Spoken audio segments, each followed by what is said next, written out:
Sini kita kedatangan bintang tamu nih yang akan membahas tentang perkembangan kontribusi Islam dalam ilmu pengetahuan dan filsafat.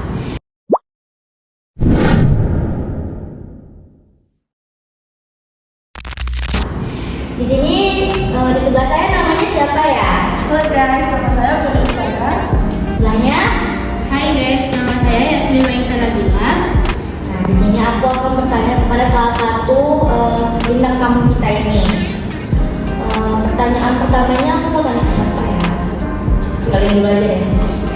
Jadi untuk pertanyaan ini kamu bisa menjawabnya dengan singkat atau pokoknya sepengetahuan kamu aja. Sebenarnya apa yang membuat masa awal Islam abad ke-7 sampai abad 8 Masehi itu menjadi fondasi kuat bagi perkembangan ilmu pengetahuan di dunia Islam? Ini menurut kamu aja. Karena sejak awal Islam menekankan bahwa menuntut ilmu adalah suatu kewajiban dari umat muslim, dan juga ini menciptakan budaya ilmiah yang belum pernah dimiliki peradaban sebelumnya. Di masa awal umat Islam itu lebih kayak mempelajari Al-Quran, mendalamkan soal-soal Al-Quran, mendalamkan kajian-kajian Al-Quran, dan juga serta ilmu-ilmu sejarah, bangsa-bangsa Arab, dan juga serta ilmu administrasi pemerintahan. Dan setelah wilayah Persia dan Syam ditaklukkan, umat Islam mulai berinteraksi dengan warisan intelektual Yunani, Persia, bahkan juga sampai di pintu India. Inilah yang membuka pintu bagi umat Islam untuk mengetahui dinamika pintu masyarakat dan pengalaman lebih lanjut. Nah itu aja ya penjelasan dari Violin.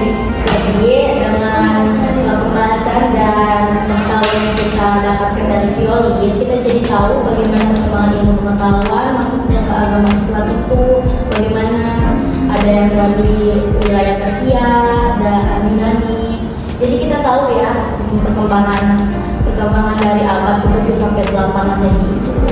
Dan di sini aku juga mau memberi pertanyaan lagi nih untuk Violin. Bagaimana sih Bait Al-Hikmah di Baghdad bisa menjadi pusat ilmu terbesar di dunia? Setelah itu pada abad ke-9. Nah, itu bisa nggak aku minta kamu menjelaskannya? Kita tahu ya. Oh, benar ya.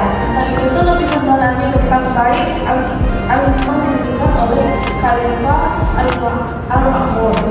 Al-Ma'mun sebagai pusat terjemahan dan riset. Di sini aku dapat riset dari pembahasan Violin tadi. Apakah benar ribuan naskah Yunani, Persia, dan India diterjemahkan ke Arab? Yang pada akhirnya menyelamatkan generasi dari kepunahan. Apa betul? Benar sekali ya apa yang dibilang sama Akal tadi. Jadi, Bait Al-Hikmah menjadi paduan antara perpustakaan, universitas, bahkan sampai laboratorium juga.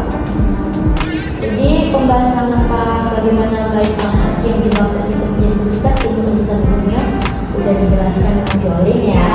Jadi kita bisa sama-sama tahu tentang perkembangan dan kenapa Bait Al-Hakim di Baghdad bisa menjadi pusat ilmu terbesar pada abad 9.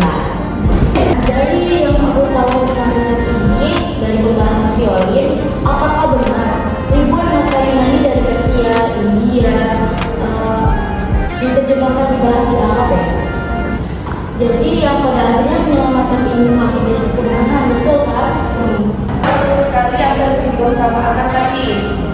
Juga Bait Al-Hikmah menjadi pedoman untuk perpustakaan, universitas, bahkan laboratorium juga. Oke.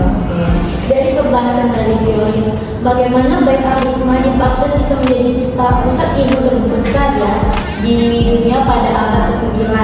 Jadi kita bisa tahu dan pembahasan ini juga sedikit bikin kita ngerti lah ya. Oke Violin, terima kasih. Nah di sini ada bintang tamu lagi nih. Kita akan dengar pembahasan tentang perkembangan kontribusi Islam dalam ilmu pengetahuan filsafat menurut Yasmin ya. Nah, jadi kamu apakah pertanyaannya? Untuk pertanyaan Yasmin nih, pertanyaan apa ya? Ini aja deh.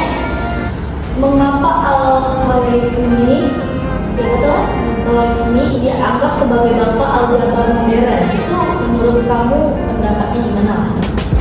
Jadi Bapak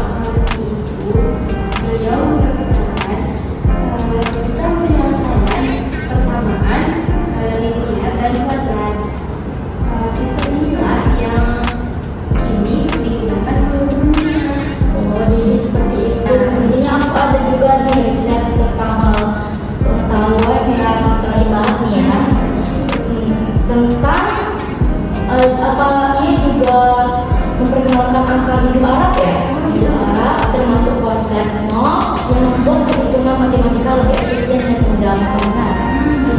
Oke, jadi mengapa Al-Khwarizmi ini diangkat sebagai bapak aljabar modern? Ya karena ia memperkenalkan semua sistem matematika seperti memperkenalkan angka Hindu-Arab. Setelah itu termasuk konsep nol ya. Nah, sistem inilah yang kita gunakan di seluruh dunia. Itu aja deh. Aku boleh nanya satu lagi nggak ke Yasmin? Apa kontribusi terbesar ilmuwan itu sendiri dalam bidang kedokteran? Menurut Yasmin itu gimana sih?